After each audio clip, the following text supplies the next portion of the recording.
These are the properties of exponents. Let's begin with, we're going to start with a simple one. A to the 0 is always equal to 1. So for the base a, so any real number raised to the power of 0 is always going to be 1. So let's say we have 7 raised to the 0. That's going to be 1. Negative square root of 3 raised to the 0 is going to be 1. So let's show this in our calculator.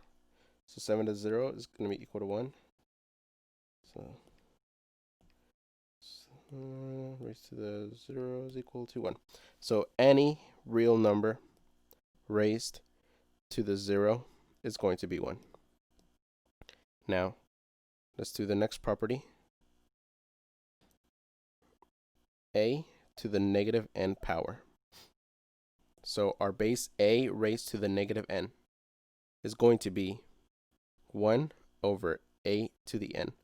So here what we did was we moved essentially our expression to the denominator and removed the negative from the power.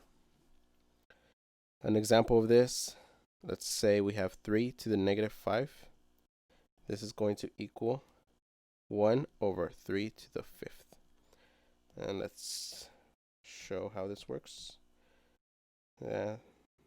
These should be exactly the same on our calculator. No, it's not negative, it's just 5. So they're exactly the same. So our property works. Now, let's move on to a base a to the m power multiplied by a, the same base, to the m power. This works only when our bases are the same. We could do this property, which is a to the m plus n. So for any value where our base is the same and they're raised to the m power or n power, we're going to get a equals m plus a to the m plus n. Let's demonstrate this here. 3 squared times 3 to the 3rd is equal to 3 to the 5th. And this is essentially saying that 3 times 3 accounts for the 3 squared multiplied by 3 times 3 times 3, the 3 cubed. So 3/5 should be the same as 3 squared times 3 to the 3rd. And this should be the same as 3 times 3 times 3 times 3 times 3. 243. So it checks out. Now, one thing that a lot of people get confused with is when you have a parentheses, a to the m to parentheses to the n power. Now this is different because we can't add them together. What we do here is we multiply the powers, m times n. So, oops. So an example of that would be 2 squared to the 4th. And that's the same as saying 2 times 4 is 8. So 2 to the 8th. Another way we can look at this is 2 times 2 to the 4th. Distribute the 4 to both 2's. So then we have 2 to the, actually I don't need parentheses. 2 to the 4th times 2 to the 4th. And then this is the same as the previous property where we just added our powers when it's multiplied together. So this becomes 2 to the 8th. And let's demonstrate real quick that this works with our calculator. So that's what our answer should be. So we multiplied. Yeah, so our value is the same. What I should have done here, so you guys can see it better, 2 times 4. Just so you guys can see it better.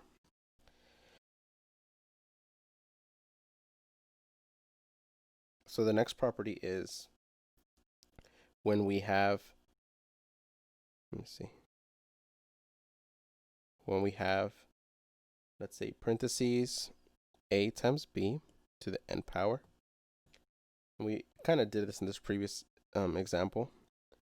this is going to be a to the n times b to the n.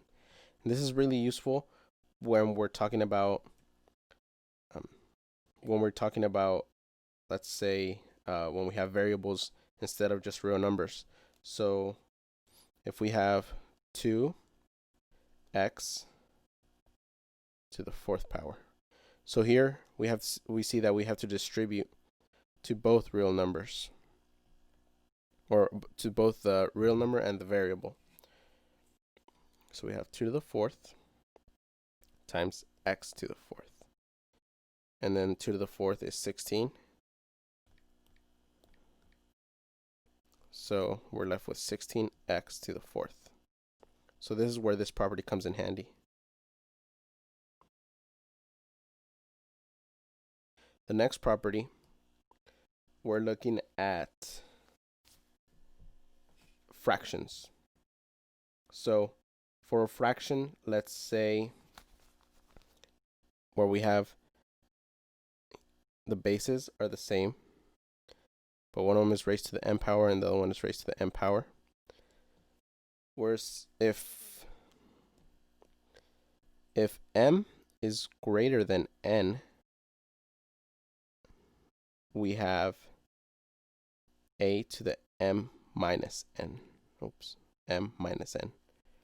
Let's do a quick example. 2 to the 7th over 2 to the 3rd. Here we see that our m is greater than our n. So we keep our base. We do 7 minus 3. This is equal to 2 to the 4th.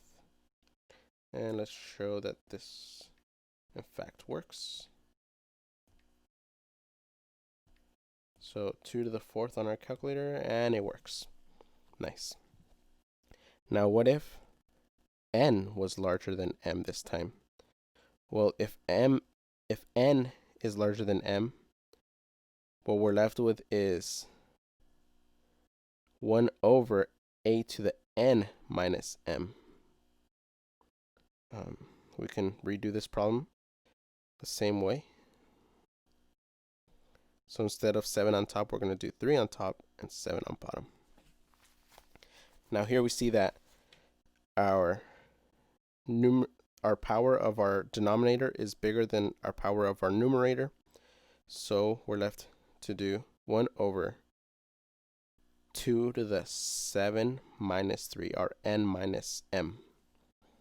And this again is equal to 2 to the 4th, so 1 over 2 to the 4th.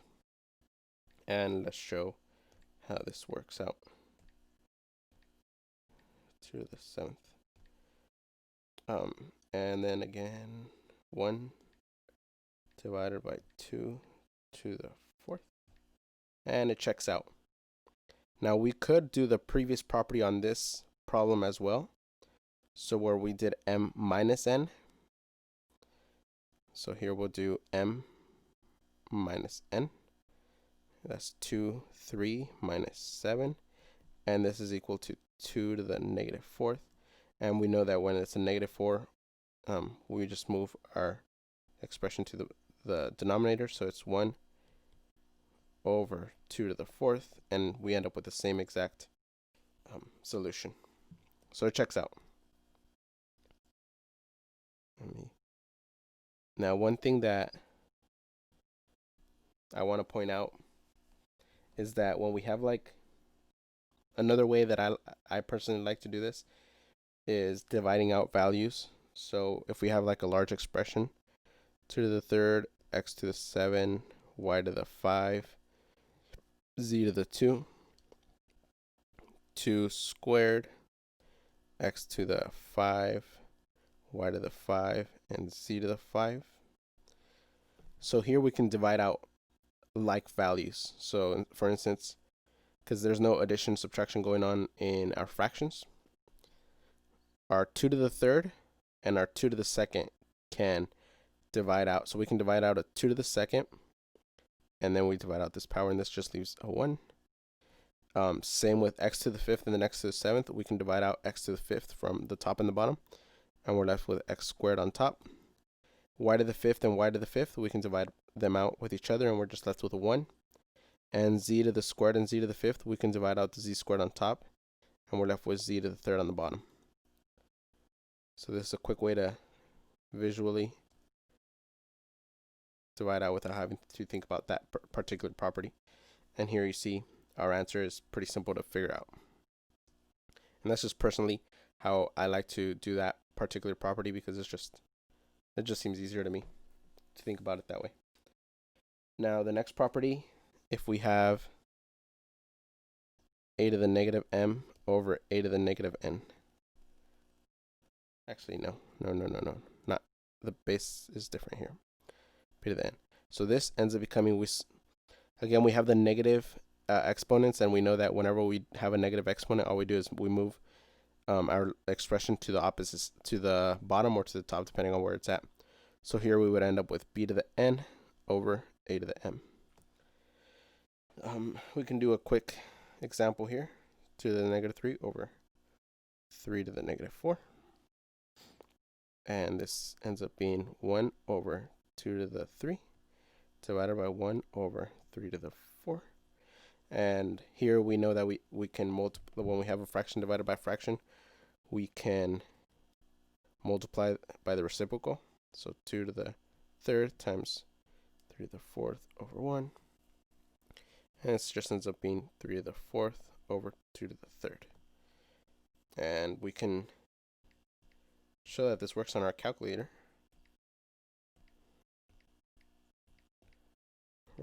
That becomes 10.125. And now we do our final solution. And 10.125. It checks out.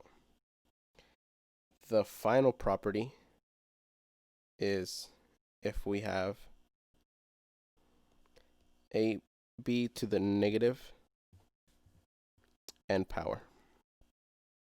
So here we can just flip the numerator and denominator to get rid of this negative on the exponent, and we're left with b over a to the n power. And a simple way to see this is that we have to, like in the previous property, we distribute out the exponent into both values. Here the negative n over b to the negative n, and we did this in this previous property, so I don't really have to show it here, but there it is. And that is all the properties that are essential in algebra.